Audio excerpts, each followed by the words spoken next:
Salut à tous, c'est Luc. Bienvenue dans ce nouvel épisode de la Arkham JCE TV.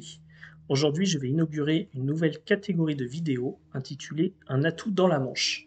Le concept d'un atout dans la manche, qu'est-ce que c'est? Il s'agit de conseils tactiques ou stratégiques pour le jeu, pour essayer de gagner ses parties, pour essayer peut-être de franchir un cap de difficulté supplémentaire. Le numéro 1 aujourd'hui tournera autour des tests de compétences et notamment je vais essayer de vous donner quelques astuces pour optimiser vos tests de compétences en partie. Cette vidéo se veut assez généraliste, elle s'adresse à peu près à tout type d'investigateur, à peu près à tout type de difficulté aussi. Les principes sont assez généraux, ce que je vais vous présenter, et peuvent s'appliquer aussi bien en difficulté facile, normale, difficile ou même expert. L'objectif sera non pas de vous permettre de réussir tous vos tests, justement au contraire, mais d'optimiser vos efforts, éviter de s'éparpiller pour éviter de dépenser trop ce que je vais appeler d'efforts, de cartes, de ressources, d'icônes dans les tests de compétences pour identifier quels sont les bons tests de compétences à passer et quels sont les tests de compétences pour lesquels on peut se permettre justement euh, d'attribuer un petit peu moins d'icônes, voire pas du tout d'icônes, pour justement privilégier les tests qu'on aura jugés plus importants. Donc le cadre de cette vidéo est assez général. On va parler plutôt de tests classiques. Je vais exclure tout ce qui sera difficulté de test à 0, puisque évidemment c'est une catégorie de test très particulière qui n'échoue que sur la pioche du jeton échec automatique. Et puis je vais exclure aussi de cette vidéo tout ce qui sera méga test, réussite à plus 2, plus 3, etc. avec des effets supplémentaires. Je vais me concentrer sur le cas simple. On a un test de compétence, soit on réussit, soit on échoue. On a un effet si on réussit, on a un effet si on échoue. Et on s'arrête là pour l'instant. On n'ira pas plus loin, peut-être qu'on pourra faire des vidéos un petit peu plus tard sur des cas un petit peu plus particuliers, mais je vais rester assez général dans cette vidéo. Alors, tout d'abord, je vais vous présenter les règles que moi je me suis fixées. Alors, c'est évidemment pas des règles absolues, ce sont des conseils, ce sont des astuces que je peux essayer de partager avec vous pour optimiser les différents types de tests. Il y aura évidemment des cas, des scénarios où peut-être que ça s'y prêtera pas tout à fait, mais globalement, dans la majorité des cas, ce sont des règles que j'essaye d'appliquer. Je joue plutôt exclusivement en difficulté difficile aujourd'hui, et ces règles s'y prêtent plutôt bien. Elles s'y prêtent aussi pour le mode standard, elles s'y prêtent aussi pour le mode expert, avec évidemment des réussites dans les tests qui sont un petit peu différentes, puisque plus la difficulté s'accentue, plus le KO bag devient compliqué à passer, et plus on a normalement un taux d'échec dans ces tests qui est important. Et finalement, cette vidéo prend plutôt de l'importance quand on augmente la difficulté. Euh, En principe, quand on joue en facile, quand on joue en standard avec une collection suffisante, on peut considérer que la plupart des tests vont être réussis. À partir du moment où on passe en difficile, c'est quand même très très rare de réussir tous ces tests dans une partie. Et l'objectif sera justement d'apprendre à savoir quand échouer et comment bien échouer et comment bien réussir. Ensuite, donc, identifier les différents types de tests de compétences. Je vais les classer selon 3 catégories. On peut en créer autant qu'on veut. Pour pas trop complexifier, j'en ai choisi 3, même si j'en applique peut-être quand je joue un petit peu plus que ça. Mais de manière assez intuitive, je vais vous proposer 3 différents types de tests de compétences. Une fois qu'on aura vu les différents types, on regardera comment classifier ces tests. Dans quelle situation on va plutôt se mettre dans un test de type, et ben, vous le verrez un petit peu plus tard. Et on finira avec des exemples, avec un KO bag réel sur une partie réelle. Un cas assez typique, mais qu'on peut retrouver dans nombre de scénarios.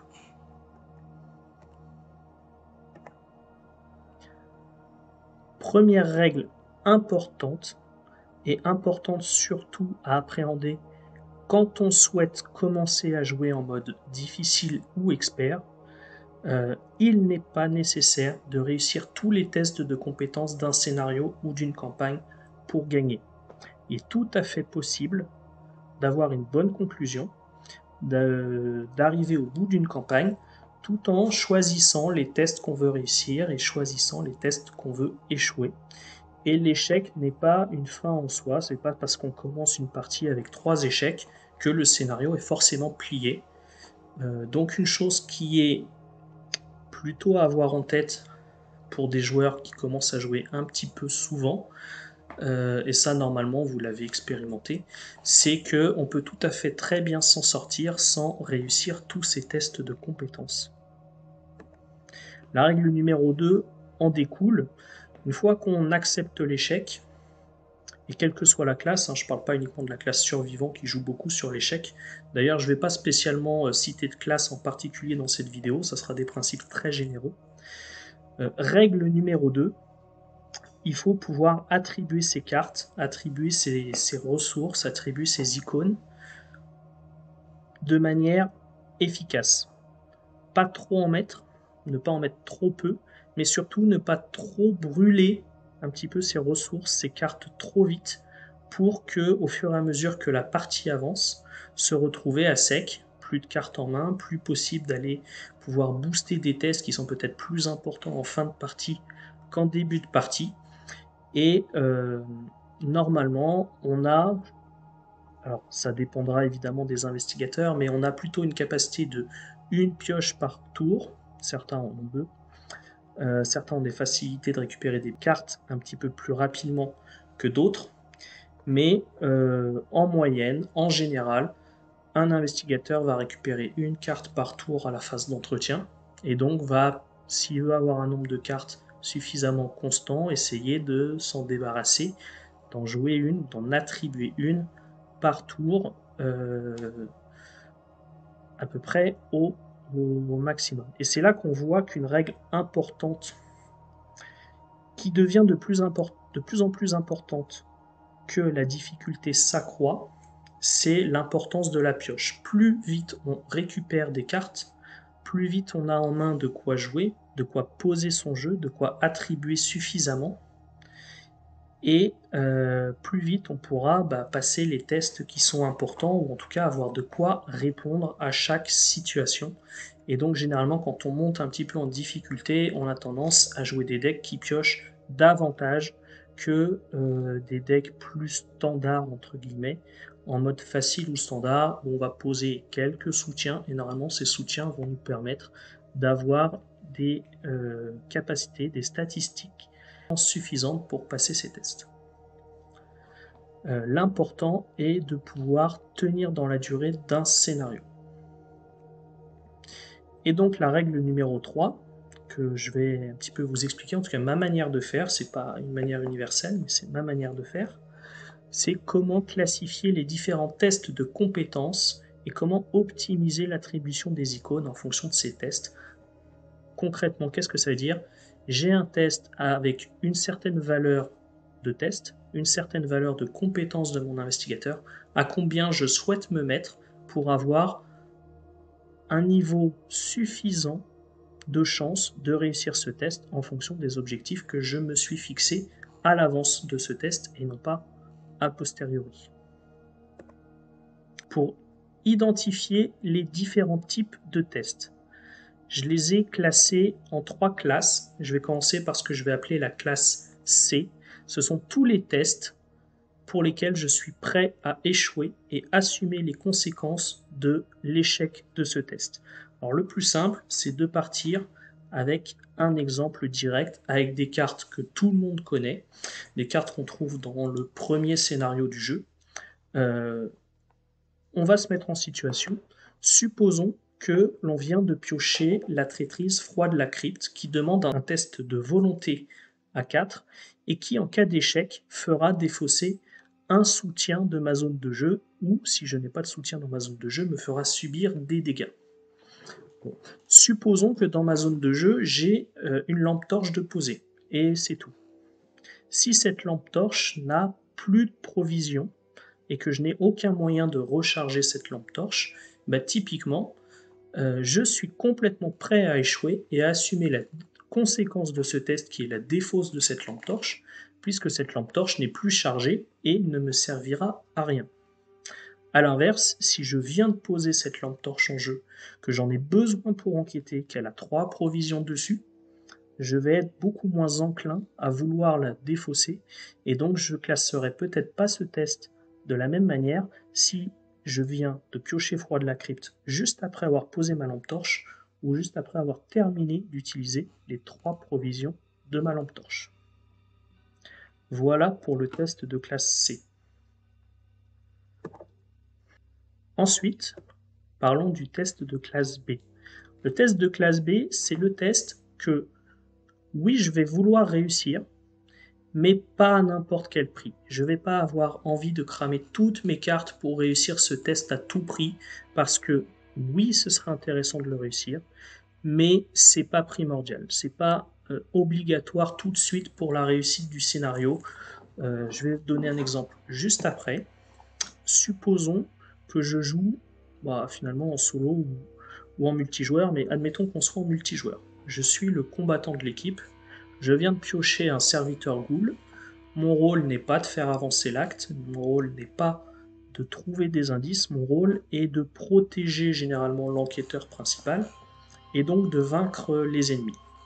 On arrive en début de phase d'investigation, j'ai un ennemi engagé avec moi qui a 2 points de vie, j'ai 3 actions pour le combattre, j'ai une machette, j'ai une arme finalement, peu importe, je suis en mesure de le tuer en un coup, je vais peut-être faire une première ou une deuxième tentative sans trop booster ce test, parce que si ça passe, j'aurai économisé des icônes.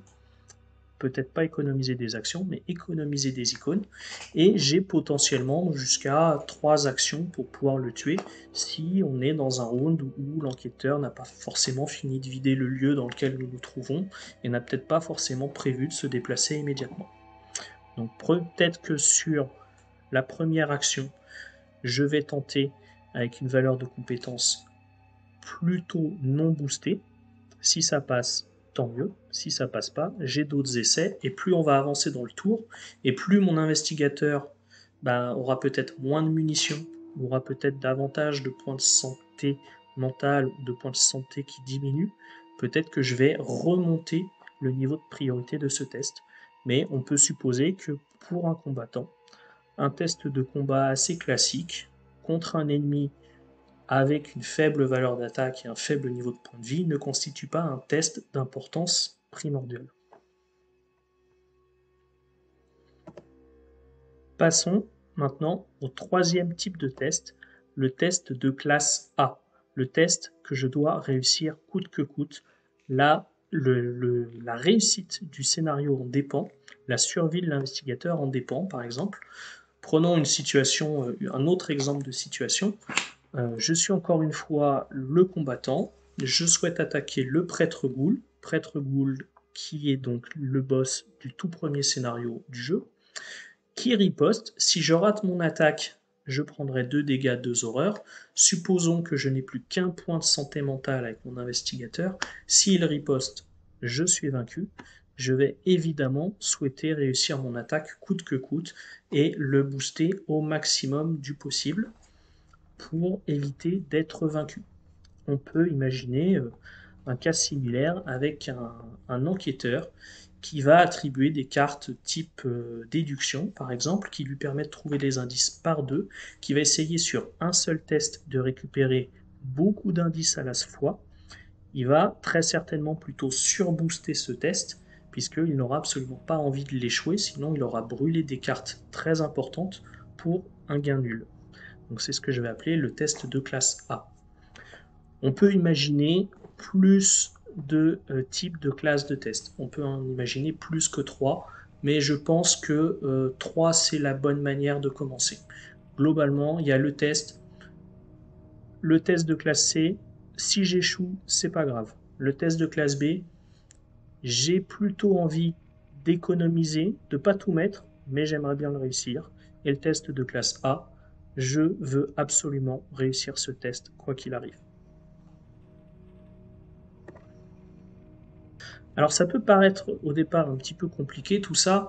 Euh, pour aider un petit peu à classifier son test, quelques questions à se poser. Alors, il ne faut pas se poser forcément toutes les questions systématiquement, etc. Et avec la pratique, et si vous avez l'habitude de jouer à Arkham, normalement, vous posez même plus ces questions. Vous savez à peu près quand un test va démarrer en fonction de ses conséquences, si c'est un test très important, un test important ou un test assez peu important. Toujours est-il que c'est bien de se remettre un petit peu les idées en tête. Euh, je suis face à un test de compétences. Déjà, première chose, assez simple, est-ce que c'est moi qui ai initié ce test ou est-ce que ce test m'est imposé? Ça peut déjà donner une idée un petit peu de la classification. Est-ce que si c'est un test que j'ai souhaité initier, déjà, est-ce que je suis obligé de le faire? Est-ce que c'est la meilleure action à faire? Si je suis enquêteur, est-ce que j'ai envie, enquêteur principal, je suis accompagné d'un combattant, est-ce que j'ai envie d'aller mettre beaucoup d'icônes pour combattre alors que ce n'est pas mon rôle? À l'inverse, je suis combattant, est-ce que j'ai envie d'aller mettre beaucoup d'icônes pour trouver un indice alors que peut-être que mon compagnon saura le faire avec beaucoup moins d'efforts que moi? En fonction de la situation, ça peut valoir le coup, mais il faut toujours se dire finalement quel est le gain, quel est le risque. Et qu'est-ce qu'il va falloir que j'attribue pour avoir un nombre de chances suffisantes de pouvoir passer ce test. Une chose qui est évidemment importante, quand on commence un test de compétences, bien savoir quelles seront les conséquences en cas d'échec. J'attaque, est-ce qu'il riposte? J'enquête, est-ce qu'il y a un effet négatif si j'échoue mon enquête? J'ai un test, une traîtrise du deck rencontre. Que va-t-il se passer si j'échoue? Et souvent, si j'échoue de peu ou si j'échoue de beaucoup.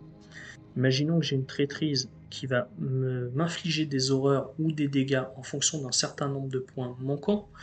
Est-ce que j'ai un risque d'être vaincu avec cette traîtrise? Est-ce que si j'ai 9 points de santé et que je risque de prendre 1, 2 ou 3 points de dégâts, ça sera peut-être un petit peu moins important que si je commence avec un investigateur qui a 5 points de santé. Même chose en santé mentale.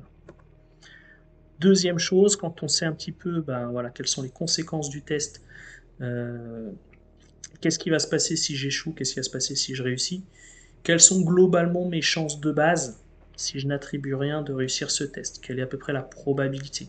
Alors, l'objectif ne va pas être de rentrer dans un grand cours de mathématiques et de probabilité.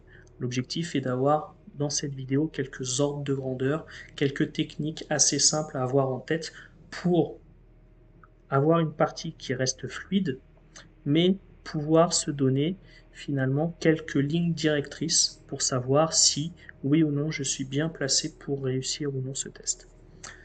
Euh, quel est le taux de réussite satisfaisant que je peux me donner? Est-ce qu'une chance sur deux, c'est quelque chose qui me va? Est-ce que 3 chances sur 4, c'est quelque chose qui me va?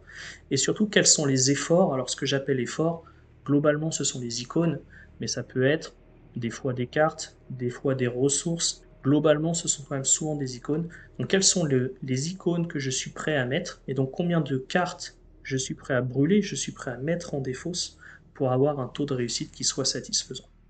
Une fois que je me suis posé un petit peu tous ces éléments dans ma tête, et normalement, quand vous êtes en partie, vous avez un petit peu l'habitude, c'est assez automatique.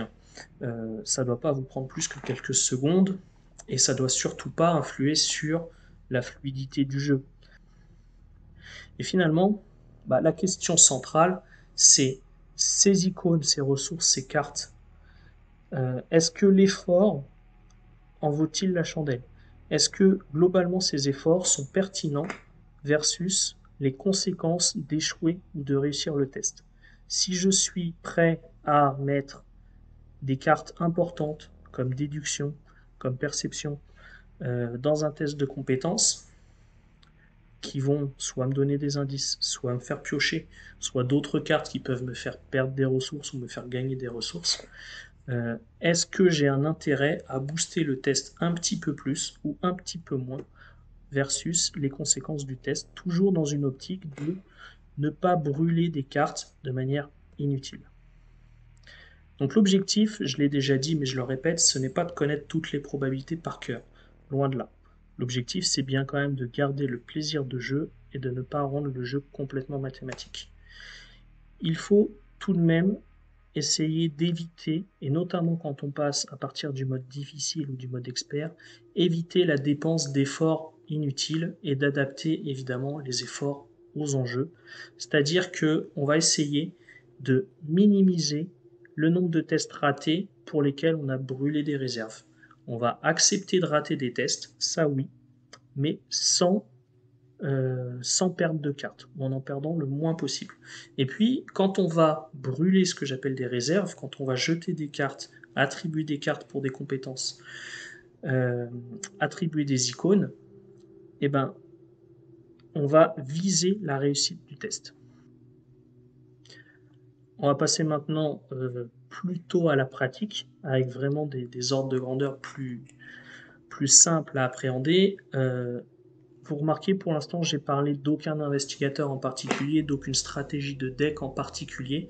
Je n'ai pas parlé de scénario, je n'ai pas parlé de chaos bag. On va quand même devoir parler de chaos bag. Évidemment, si on veut pouvoir, entre guillemets, optimiser ses tests de compétences, il faut quand même connaître son chaos bag. Prenons un exemple.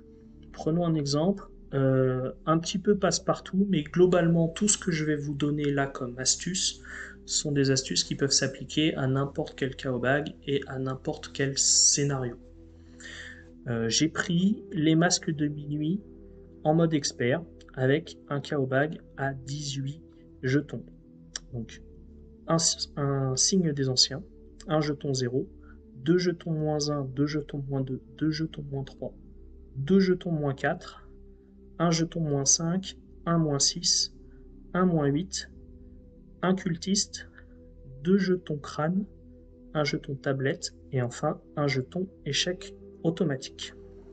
Si on se place dans le scénario les masques de minuit en mode difficile expert, on a donc une valeur pour le crâne qui est fluctuante, qui vaut moins x, x étant le nombre total de fatalités en jeu. On a un pion cultiste qui vaut moins 2, avec un effet négatif, mais qui ne dépendra pas de la réussite ou de l'échec du test. Donc finalement, il va assez peu influer sur le fait de vouloir passer ou non ce jeton cultiste. Et par contre, on va avoir un jeton tablette qui vaudra moins 4, qui aura un effet négatif, mais uniquement en cas d'échec. Donc lui, il aura une importance, puisque on va peut-être avoir moins envie de l'échouer. Donc je vais vous présenter plusieurs principes à avoir en tête pour vous aider à passer les différents types de tests. Si vous avez identifié vos tests de classe C, de classe B, de classe A, un petit peu quelle valeur, en fonction du chaos bag, en fonction de la difficulté, est celle que je juge plutôt la plus pertinente. Alors, encore une fois, c'est complètement personnel. Et si jamais vous avez des expériences différentes, des pratiques différentes, n'hésitez pas à partager. Ça permettra évidemment de confronter les idées et ça permettra d'enrichir l'ensemble de la communauté. Donc, les principes que j'applique personnellement. Le premier, c'est assez évident en le disant, mais c'est mieux de le dire, c'est déjà, avant de faire son test, et pas après, de bien avoir en tête la valeur des jetons fluctuants. Ici, c'est le crâne, c'est très souvent le jeton crâne, c'est pas toujours le cas, des fois, il n'y a aucun jeton fluctuant, des fois, il y a des jetons fluctuants qui ne sont pas le jeton crâne, mais prenons cet exemple-ci. Ce que je vous recommande, c'est, avant de tenter votre test, de savoir quelle est la valeur de ce jeton crâne. Ici, supposons qu'on ait 3 fatalités en jeu, on a donc un jeton crâne qui vaut moins 3. C'est une information qu'il est importante d'avoir en tête avant d'attribuer ces cartes pour le test, plutôt qu'après. Généralement, un joueur débutant va attribuer, va piocher un jeton crâne, il va dire « Ah, combien il vaut ? Il vaut moins 3. Ah, bah mince, j'avais oublié, ou je ne savais pas, et j'ai peut-être raté, alors que c'était peut-être pas très compliqué de passer ce jeton crâne. » Donc quelque chose d'important, avoir toujours en tête à un instant T la valeur de ces jetons fluctuants, qui peut varier d'un tour à l'autre, même d'un test à l'autre.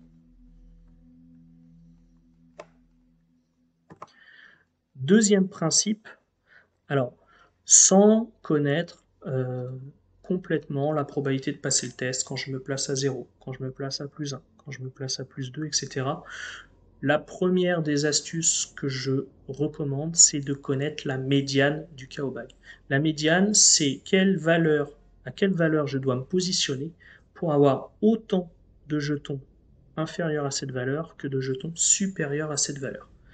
Euh, Pourquoi la médiane? Parce que c'est assez simple. Vous prenez votre KO bag, vous savez combien de jetons vous avez à l'intérieur, et puis vous le coupez en deux. Vous le coupez en deux. Ici, j'ai un KO bag de 18 jetons. J'en mets 9 à gauche, 9 à droite, et je regarde à quelle valeur j'arrive. Donc dans mon exemple, j'ai un jeton crâne qui vaut -3. Si je prends 9 jetons, je prends donc le jeton échec automatique, le -8, le -6, le -5, les deux -4, la tablette et les deux crânes. J'ai donc 9 jetons. Avec ces 9 jetons, j'en conclus que si je me place à +3 sur mon test, je casse la médiane et donc je suis à plus de 50% de chance de réussite. Supposons dans cet exemple que le crâne vaille non pas -3 mais vaille -2. Dans ce cas-là, j'aurais pris non pas les deux jetons crâne qui auraient été décalés d'un cran, mais les deux jetons -3 et la médiane aurait été située entre le -2 et le -3. C'est-à-dire qu'en me plaçant à -2 uniquement, je pouvais passer la médiane et donc avoir 50% de chance de réussite. C'est une valeur qui est importante de connaître. Pourquoi? Parce qu'elle va situer pour chaque test, finalement, si vous êtes à plus d'une chance sur deux de réussir ou à moins d'une chance sur deux de réussir, sans avoir fait beaucoup de probabilités. Donc dans mon exemple ici, je me place à +3, je sais que j'ai plus de 50% de chance, plus d'une chance sur deux de passer le test. Pourquoi je recommande d'avoir ce chiffre en tête? Pour moi, c'est une valeur à connaître pour calibrer les tests de classe C, c'est-à-dire les tests pour lesquels finalement la réussite ou l'échec aura peu d'impact. Alors, je ne dis pas qu'il faut toujours se situer à la médiane du KO bag.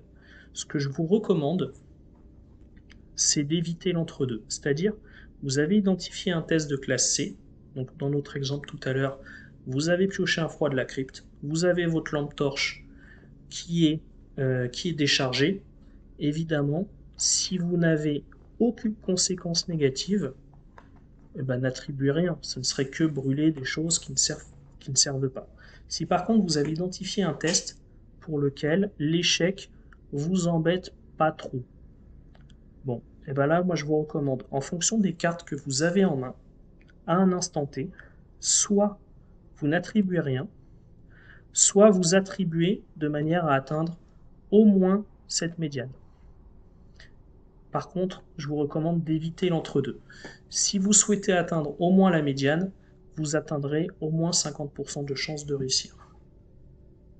Si jamais vous attribuez des icônes pour passer de 20% de chances de réussir à 30% de chances de réussir, il y a de très fortes chances que vous ayez brûlé des cartes pour finalement quand même échouer ce test. Auquel cas, il aurait mieux valu ne rien attribuer. Voilà pour tout ce qui sera test de classe C. Donc, petit moyen mnémotechnique, test de classe C, connaître la médiane et savoir si on veut l'atteindre ou non. Troisième principe, alors celui-là c'est plutôt un principe, on ne va pas le recalculer en cours de partie, on va l'identifier en début de partie, c'est celui que j'appelle, disons, la rentabilité des icônes. C'est-à-dire que vous voyez dans la pyramide, enfin l'espèce de pyramide que vous voyez à l'écran, il y a parfois un seul jeton pour une valeur donnée, et puis il y a parfois plusieurs jetons pour une valeur donnée. Qu'est-ce que ça veut dire? Ça veut dire qu'en fait, chaque icône que vous allez attribuer n'aura pas la même rentabilité. Supposons que je sois de base à +3 sur un test. Mon crâne vaut -3, je passe donc dans ce cas-là 11 jetons sur 18, puisque je passe le -3, je passe le crâne. Si jamais j'attribue une icône supplémentaire, et je me mets non pas à +3, mais à +4, Dans cet exemple précis, avec une seule icône, je vais gagner 3 jetons qui vont me permettre de réussir ce test que j'aurais échoué si je n'avais pas attribué cette icône. Donc pour une icône, je gagne 3 jetons supplémentaires. Si par contre, je suis à plus 4, je rajoute une deuxième icône pour passer à plus 5. Je vais passer le jeton moins 5. Mais ce jeton moins 5 est tout seul. C'est-à-dire que la première icône aura une rentabilité de 3 jetons, la deuxième icône aura une rentabilité d'un seul jeton supplémentaire. Et généralement, plus on va attribuer 10 icônes, plus les icônes qu'on va aller chercher pour monter de plus en plus loin vont avoir une rentabilité inférieure à la précédente. Le principe que je recommande, une fois qu'on a compris ce schéma, c'est de connaître la valeur à partir de laquelle, si j'attribue une icône supplémentaire, je ne gagne les jetons plus que 1 par 1. Dans notre cas précis, ici, c'est une fois que je suis à plus 4, dès que j'attribue une icône, je ne gagne plus qu'un jeton supplémentaire pour passer le plus 5, puis pour passer le plus 6. Typiquement dans cet exemple précis, je suis à plus 6, ça ne sert à rien d'attribuer une icône. Je ne vais pas passer le moins 7 n'existe pas, et cette icône supplémentaire ne me permettra pas de passer le jeton moins 8.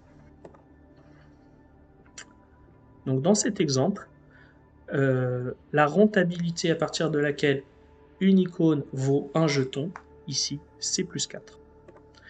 Le quatrième principe, maintenant, si vous vous souvenez, on a découpé notre KO bag en deux. Et bien le quatrième principe, ça va être la règle des 75%, c'est-à-dire 3 chances sur 4. Pourquoi? Parce que ça sera plus facile une fois qu'on a coupé notre KO bag en deux, de le recouper encore en deux pour n'avoir qu'un quart de KO bag restant, que de couper 70%, 80%, 90%, etc. Donc si vous prenez la moitié supérieure du KO bag, ici j'ai 9 jetons, que vous le recoupez encore en deux, alors évidemment vous allez atteindre des fois des valeurs impaires. Dans ces cas-là, vous prenez la valeur supérieure sur les jetons que vous souhaitez passer et la valeur inférieure sur les jetons que vous ne souhaitez pas passer. Donc dans mon exemple de 18 jetons, je coupe une fois en deux 9 et 9, et ensuite les 9 restants, je coupe en deux, 5 d'un côté, 4 de l'autre. Si j'avais eu 19 jetons au départ et que j'avais voulu calculer la médiane, je me serais placé à partir de quel moment je peux passer 10 jetons sur 19. Je garde toujours le jeton impair du côté sur lequel je veux passer pour avoir une probabilité qui soit supérieure à 50%, pour avoir une probabilité qui soit, dans ce cas-là, supérieure à 75%. Donc dans cet exemple, mes 9 jetons, je les ai coupés en 5 en mettant d'un côté les 2 jetons crâne, la tablette, les 2 moins 4, et 4 jetons d'un côté, le moins 5, le moins 6, le moins 8 et l'échec automatique. Et donc, si je me place à plus 4, j'aurai au moins 75% de chances de réussite, c'est-à-dire au moins 3 chances sur 4. Et c'est là que chacun va trouver un petit peu la règle qu'il préfère. On n'est pas obligé d'appliquer toutes les règles systématiquement, mais c'est bien d'avoir ces ordres de grandeur en tête. Souvent, on peut considérer qu'à partir du moment où on passe le crâne, on a une valeur de compétence qui est suffisante.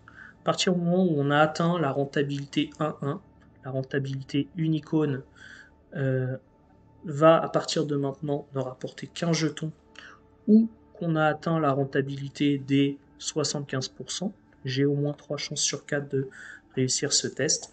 Généralement, c'est plutôt la valeur à avoir en tête pour les tests de classe B, c'est-à-dire les tests pour lesquels je souhaite réussir, pas systématiquement, mais avec une bonne chance de réussite. Un exemple qui est important dans cet exemple précis ici, et qui aurait pu être différent dans un autre scénario, c'est d'avoir aussi en tête sur ces tests de classe B la valeur des jetons symboles, et notamment des jetons symboles en cas d'échec. Donc ici, on peut regarder le jeton tablette qui vaut -4. En cas d'échec, placez tous vos indices sur votre lieu. C'est un exemple très particulier d'un jeton symbole qui peut avoir, si je suis l'enquêteur, j'ai 6 indices dans ma zone de jeu. Je n'ai absolument pas envie d'échouer et donc je vais très certainement tenter de me mettre à +4 systématiquement sur mes tests pour éviter d'avoir à reposer 6 indices. Si par contre je suis le combattant et je n'ai récupéré aucun indice, ce jeton tablette n'aura aucune incidence et donc peut-être que dans certains cas je privilégierais de me mettre à +3 plutôt qu'à +4. On va atteindre maintenant les tests de type A et ça sera de manière beaucoup plus intuitive. Le 5e principe, c'est connaître le plus haut jeton en dehors de l'échec automatique. Et ça, normalement, il est plutôt figé pour la campagne. Quand on est en expert, c'est plutôt le -8. Quand on est en difficile, c'est souvent le -5, c'est parfois le -6. Quand on est en standard, c'est souvent le -4. Bon, ce plus haut jeton hors échec automatique, pourquoi? Parce que c'est évidemment la valeur à laquelle on va souhaiter passer tous nos tests de classe A, tous les tests qu'on ne souhaite pas échouer. Alors je ne parle pas ici de comment contourner l'échec automatique, quelles sont les cartes qui permettent de le faire, etc., etc. On reste sur un test simple, je pioche dans mon carreau bag, j'ai mes jetons dans mon carreau bag, ils sont connus à l'avance, et je veux piocher de quoi passer ce test. Évidemment, l'échec automatique me fera échouer, mais je souhaite que ce ne soit que le seul jeton qui me fasse échouer. Plus on va monter en difficulté, plus il va falloir, pour passer ces tests de classe A, monter très haut. Alors, il y a une marche finalement assez peu importante entre les tests de classe A en standard, que je vais plutôt passer à -4, et les tests à +4, pardon, et les tests de classe A en difficile, que je vais plutôt passer à +5. Par contre, dès que je passe en expert, ces tests de classe A, je vais vouloir les passer à +8 et je vais tout de suite devoir mettre 3 icônes de plus par rapport à si j'étais en difficile. D'où le fait qu'il soit important de bien identifier ces tests de classe A et d'essayer d'en limiter le nombre dans chacune de nos parties. Puisque plus on va faire de tests pour lesquels on va mettre beaucoup d'icônes, plus tôt ou plus vite on aura de chances de se retrouver à court de cartes ou à court d'icônes avant la fin du scénario. Et évidemment, le 6e principe, normalement tout joueur qui a fait quelques parties d'Horreur Arcane l'a déjà expérimenté. Une fois qu'on a identifié son type de test, une fois qu'on a attribué ses icônes, une fois qu'on est potentiellement sur un test de classe A, ne jamais dire tout haut la phrase maudite « c'est bon, il n'y a qu'un seul jeton qui me fait échouer ». Pourquoi? Parce que vous êtes sûr que ça vous fera piocher l'échec automatique à tous les coups. En tout cas, si ce n'est pas votre cas, c'est le mien. Voilà, j'espère que ces quelques minutes vous auront donné quelques idées, quelques techniques à appliquer pour vos parties. Peut-être que tout ce que j'ai dit là, c'est des choses que vous appliquez déjà. Peut-être que vous appliquez des choses différentes. Encore une fois, si c'est le cas, n'hésitez pas à commenter et à faire part un petit peu de vos stratégies de jeu, de vos tactiques de jeu.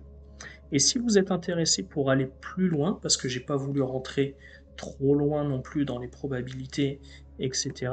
Mais sachez que si vous utilisez l'application Arkham Cards, et même si vous ne l'utilisez pas d'ailleurs, vous pouvez trouver dessus un calculateur de probabilité qui, pour chacun de vos tests, vous permettra d'identifier la difficulté de votre test, la valeur de compétence à laquelle vous êtes, et finalement la probabilité que vous avez, le nombre de jetons que vous avez d'échouer ou de réussir le test, en paramétrant à la main tous les jetons qui seront fluctuants, toutes les compétences, toutes les icônes que vous allez vouloir mettre. C'est une option intéressante si jamais vous avez besoin sur un test critique à un instant donné, d'aller confirmer un petit peu la valeur à laquelle vous souhaitez vous mettre.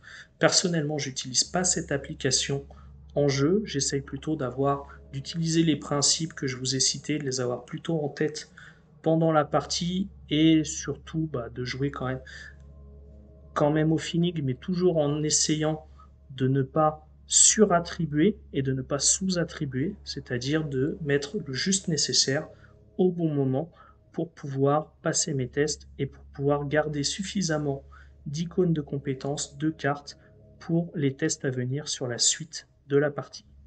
Voilà, j'espère que cette nouvelle catégorie vous a plu. N'hésitez pas à faire vos retours, n'hésitez pas à liker si vous avez trouvé cette vidéo intéressante. Et puis n'hésitez pas aussi si vous avez des thématiques qui vous intéressent à nous les soumettre et puis on verra si on peut vous proposer une vidéo sur ces différents sujets. Merci à tous et à très bientôt.